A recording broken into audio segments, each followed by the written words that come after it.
Well, Shane, thanks for coming. Welcome to Thanks. Life on the Throne here. Thank you. How you feeling? I feel good. Yeah? Yeah. Yeah? I like being on the throne. I know, Feel right right? at home. It's kinda fun. Yeah. I thought, what better way to make drummers feel comfortable? Yeah. Put them on a drum pad. Yeah. I mean, it feels weird facing this way. I feel like I should be talking to you like this because this is typically how I sit. Is it? What's your kit you're playing now? So I have a 24 by 14 kick drum, 13 by 9 rack, 16 by 16 floor. It's the maple shell, and I have a 1909.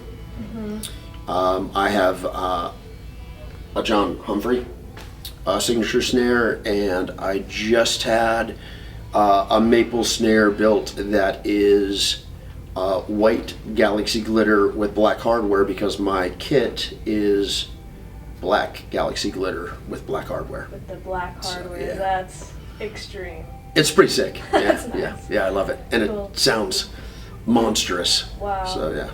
That's amazing. And Yeah. we've been working together for, what, a year now? Yeah, about a year. About a Yeah, year. yeah. So, but your drumming career has been much longer than that. So, what started your love of drumming?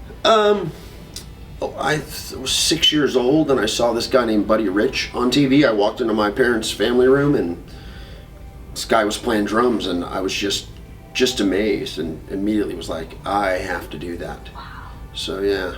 So my parents wanted no part of it. I told my grandfather I wanted to learn how to play drums. He didn't drive a car.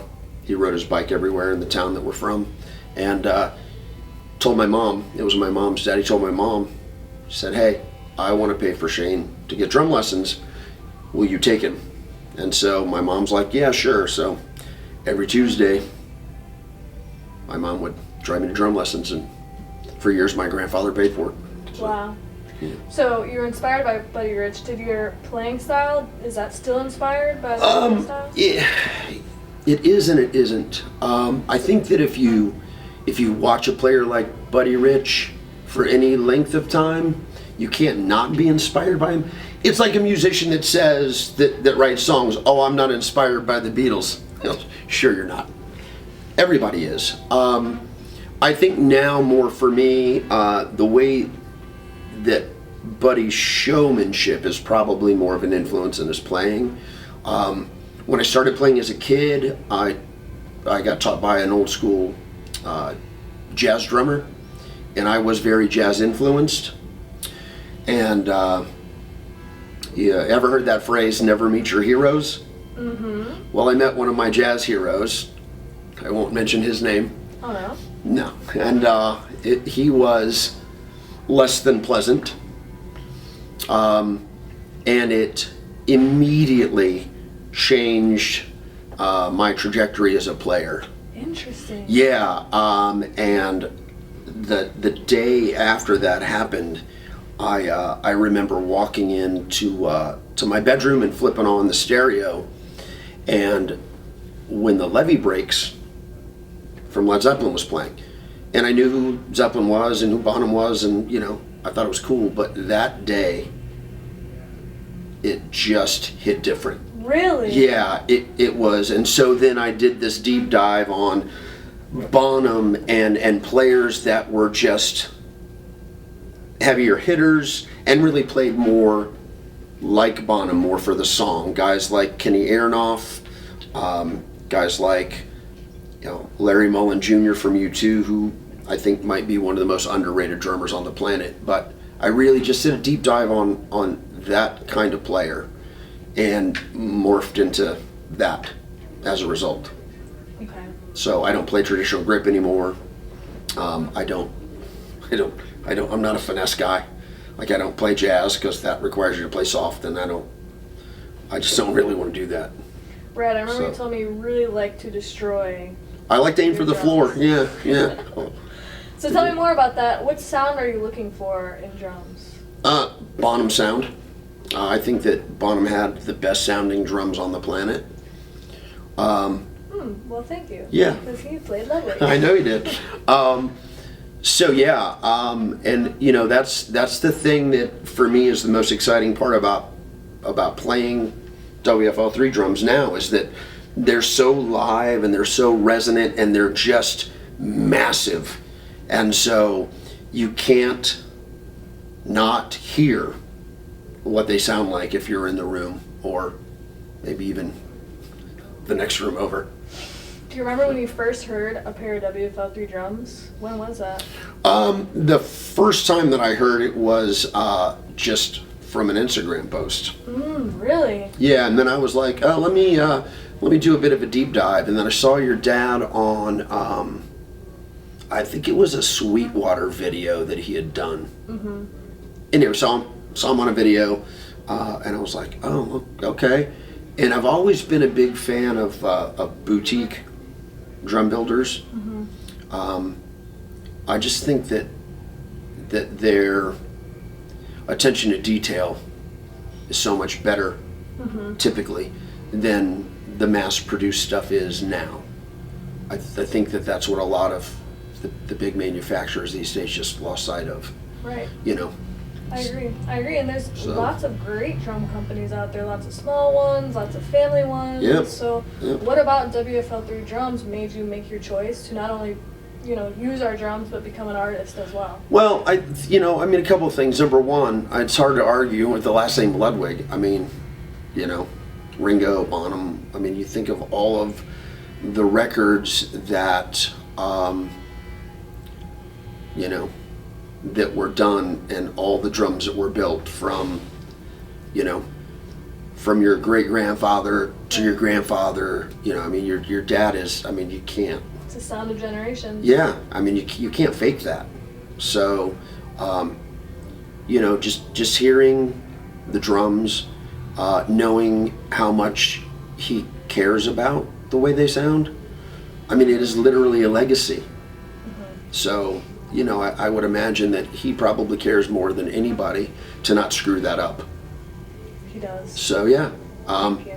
And, it's just, they're easy to play when they sound as good as they do.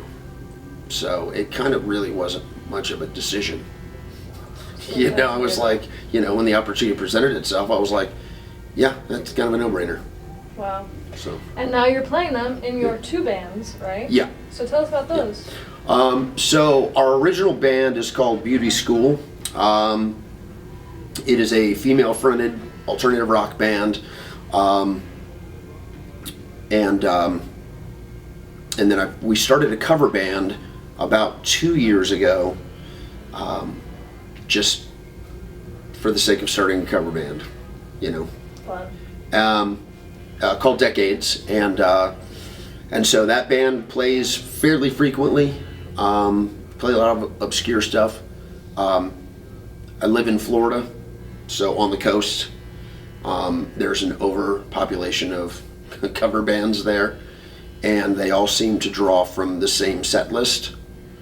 So when we decided to start the cover band, it's the first cover band I've ever been in my life, and when we decided to start it, the decision we made was to play everything that none of the other cover bands play.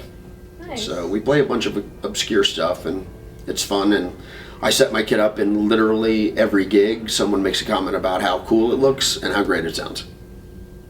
That's amazing to hear. Yeah, so.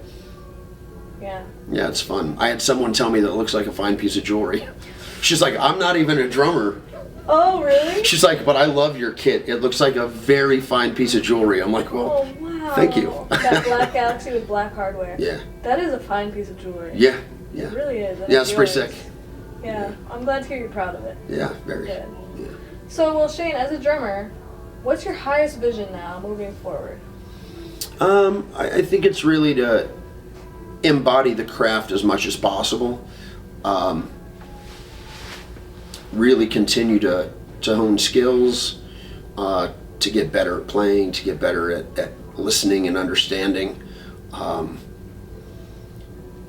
Just continue to improve all of the things that is the craft of drumming, including tuning drums or, doing maintenance on drums. It's not, to me, it's not just about getting behind a kit and playing. I know modern rock music now is mostly drum samples. I've been in situations where I've seen drummers that come into a studio scenario and they don't know how to tune a drum kit, and it makes the gears in my head stop turning, because I just don't. It just doesn't compute for me. I don't understand how to consider myself a drummer if I don't know how to tune a drum. And I mean, I'm not saying that other drummers that are in that situation shouldn't consider themselves drummers. I just don't understand that, because that to me is, I just want to continue to try to embody the craft, and the craft is setting up a kit, it's knowing how to tune a kit, it's knowing how to play a kit, it's knowing what a song is asking for and not what you feel like playing in that song that day. I think those are two very different things. Yeah. So. That's beautiful. I think that's a really good point to make. Thanks. And I'm glad that you're part of the WFL III Drums family, and you're surrounded by lots of other drummers with diverse traits and desires, and I hope, someone out there is inspired by what you just said. Thanks. Thank you. It's fantastic to be part of the family. Thanks for coming on, Shane. Thank you. Thank